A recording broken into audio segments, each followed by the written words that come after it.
On va faire des multiplications de fractions très simples. Par exemple, 4 fois 1 tiers. 4 fois 1 tiers, ça égale... Comment qu'on peut voir pour que ça soit simple? Eh bien, 4, c'est 4 divisé par 1, c'est la même chose. Et donc, on multiplie la ligne du haut et après on multiplie la ligne du bas. Avec les multiplications, c'est comme ça. Donc, 4 fois 1 égale 4 et 1 fois 3 égale 3. C'est juste ça, 4 tiers. Donc ça, c'est la façon de multiplier. On a 4 tiers. Et 4 tiers, ça égale quoi? Bien, ça égale 3 tiers plus 1 tiers. Alors là, ici, les additions, c'est différent. Une addition, ça prend le même dénominateur en bas, et après, on peut additionner les numérateurs. Donc 3 plus 1 égale 4, et là, on parle en tiers. Mais 3 sur 3, 3 divisé par 3, ça égale 1. Donc ça, c'est un bloc de 1. Je le ramène en bas, 1. Et il nous reste 1 tiers. 1 et 1 tiers. Donc la réponse, 4 tiers, c'est la même chose que 1 et 1 tiers ici. OK? Donc on pourrait dire ici que 4 fois 1 tiers, si on veut l'écrire proprement, 4 fois 1 tiers égale 1 et 1 tiers. Ici, on a la réponse simplifiée. Parce que j'ai fait le calcul en haut pour nous montrer que c'était ça la réponse. OK, on en fait un autre. Hop, ça c'est des papiers qui sont plus bons. Ici, on est parti. 3 fois 2 septièmes. Alors, comment on fait ça? J'ai dit, ajoutons ici le dénominateur qui est caché à 3. C'est 1. On ne le voit pas, hein, mais c'est toujours 1 parce que 3 sur 1 égale 3. Donc en le mettant comme ça, c'est facile de voir. 3 fois 2 égale 6 et 1 fois 7 égale 7. Donc la réponse, c'est 6 septièmes. Aussi simple que ça. Et là, on va le laisser en fraction parce qu'on est en bas. 6 septièmes, c'est plus petit que 1.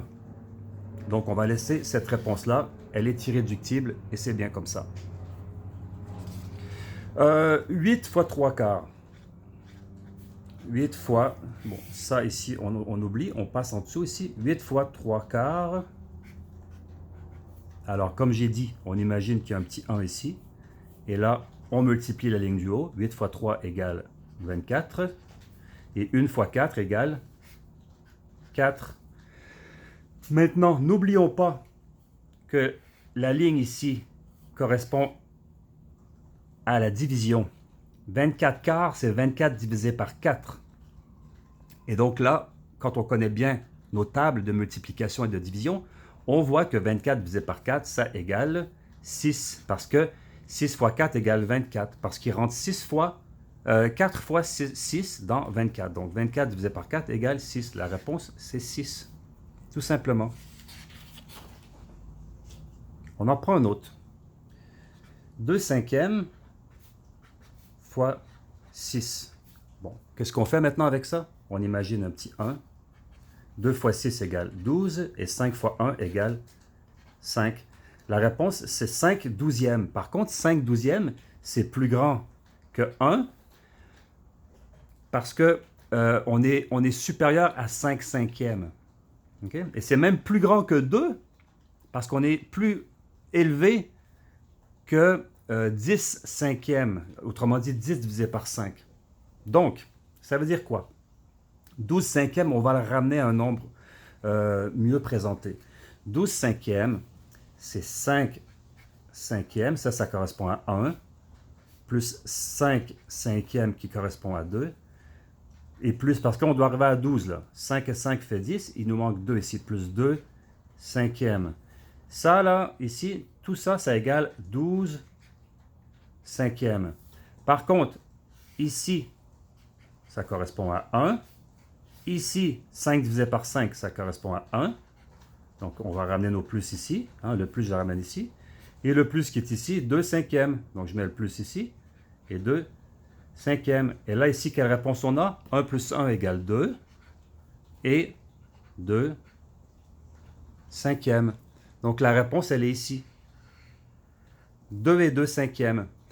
On avait trouvé la réponse ici déjà avec 12 cinquièmes. C'était la bonne réponse, hein? Mais là, je l'ai ramené à son expression la plus simple, 2 et 2 cinquièmes, en expliquant ici.